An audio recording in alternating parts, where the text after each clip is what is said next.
This is John Costa, the editor of Citizen's Eye, and we're here on the De Montfort University campus in the centre of Leicester.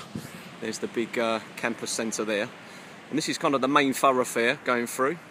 There's the Queen's Building where we do quite a lot of events and stuff. There was the Building Cycling Cultures there last year, and the fantastic Green Light Festival takes place. And we're here now on Friday, the 8th of June, for the third day of Community Media Week, and we're at the Square Mile office. So this is the office. I never realised that these guys actually had their own base here in the centre of the campus. And we're going to go in and talk to the new manager, who we know from the Mercury because of Wave and Citizen's Eye, Mark Charlton. How are you, Mark? Oh, okay? Yeah, I'm great, thank you, John. Good. Well, thanks very much for agreeing to talk to us this morning. No problem. Really want to find out a little bit about what the Square Mile project actually is, so maybe you could explain that to us. Okay, well, in a nutshell, we're trying to take the skills and expertise of the De Montfort University staff and help them to improve the lives of hundreds of people living in a square mile of Leicester, which predominantly is in the Newfoundpool, Foss, Tudor Road, Woodgate areas of Leicester. There's a little map up here. Well, let's have a look at that, because we were talking about the actual what the Square Mile was, you know, and one of the young reporters actually asked me if it was a square, and I said I have absolutely no idea. I should imagine it is roughly just about a square. Okay. So we go from sort of down here that people will recognise sort of the Blackfriars area, and there's the big, obviously, Frog Island and a big community park. All the way up here, Blackbird Avenue. And there's the primary school. Yeah, so you can just about see the... Trace it round, yeah. Okay. There's Foss Lane, Foss Way, Cycle Path, Newfoundpool.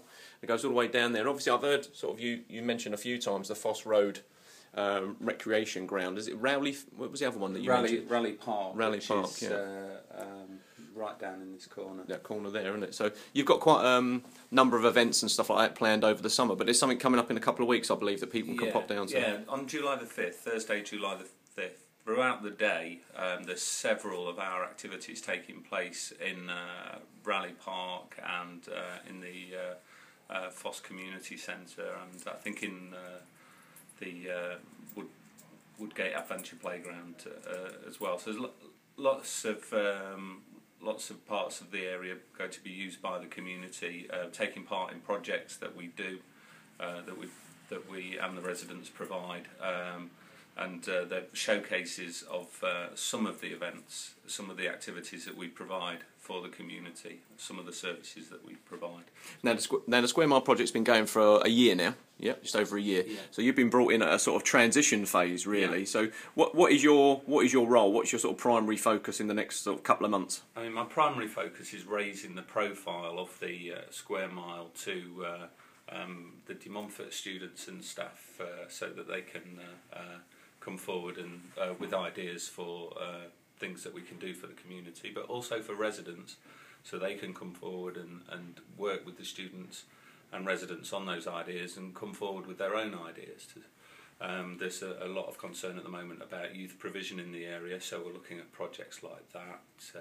We're already doing a number of hugely successful projects, so we need to drive those forward and promote those more heavily. So there's lots of things that we're working on, but predominantly we're going to be driving forward the and heavily promoting the work of the Square Mile and getting more and more people involved. Now, you were saying the English language courses run by your department here have been really heavily subscribed and almost looked at by other wards in the city as well as a potential model for rolling things out. That must be quite good. It is. It's very pleasing, but it's also, I think, it's something that if you can measure success by how it changes someone's life, then these services absolutely are. We've had amazing case studies of people who've come to us with no English language skills whatsoever. They've been holding now interviews with the media, telling them how good the courses are. So to me, that is, you know, it does work. Yeah, what a measure of success. Now, of course, anyone that is a regular on Citizen's Eye will have probably heard your name, but maybe this be the first time they've ever seen you on film or a photograph. Lucky that. Through our involvement with you and your support, really, yourself and Keith Perch, the former editor of the Mercury, there with the Citizen's Eye page and obviously the Wave Young People's newspaper. Now, with your experience in the media and stuff, to me, it's almost like you've come in and you've got a real good opportunity to try and weave some of the sort of the media elements of De Montfort University together as well, like Demon TV and Demon FM and the Demon newspaper. Is that going to be one of the things you're going to be trying to do?